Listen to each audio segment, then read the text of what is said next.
Welcome to MediaShift's Digital Media Brief, brought to you by NextSpace and NextKids Co-working and Childcare in San Francisco. I'm Mark Glaser with Leander Kahney of Cult of Mac, Michael Sebastian at AdAge, Eric Griffith at PC Magazine, and Andrew Lih from American University.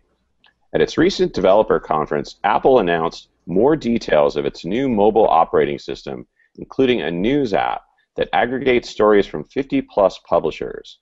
What Apple didn't announce was that it would allow ad blocking apps for its mobile Safari browser, upsetting many publishers. Leander, what do you think Apple's interest is in news business and advertising? I guess exactly that. It's another revenue stream, and it's they're interested in building up an advertising business and monetizing all of that, all those eyeballs that go through its platform. And Michael, what do you think Apple's ulterior motive was in ad blocking in Safari? Do you think it was to move publishers towards apps?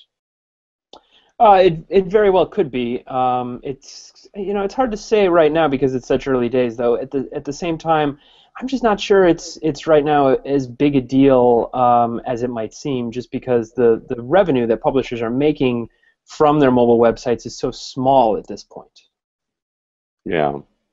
And Eric, do you think there is a risk to publishers from the ad blocking? Do you think it's something that could hurt them in the long run?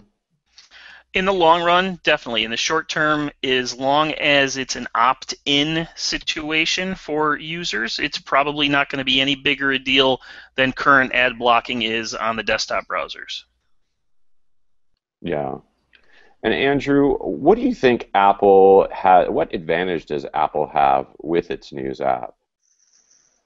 Well, it's what we sometimes call the tyranny of the default. Whatever gets that default space on someone's home screen has that advantage, right? And with Apple's history of making these undeletable apps and it's shipped to you out of the box with that there, that's a huge advantage over folks like Flipboard or any other news app that's trying to get your attention. And one has to imagine that Apple's going to make that a major part of people's first onboarding to their iPhone or iPad, to have that right there in front of them. Yeah. Well, thanks for joining us for the Digital Media Brief for MediaShift, brought to you by NextSpace and NextKids. Learn more about their pioneering program combining co-working and childcare at nextspace.us/nextkids. We'll catch you next week.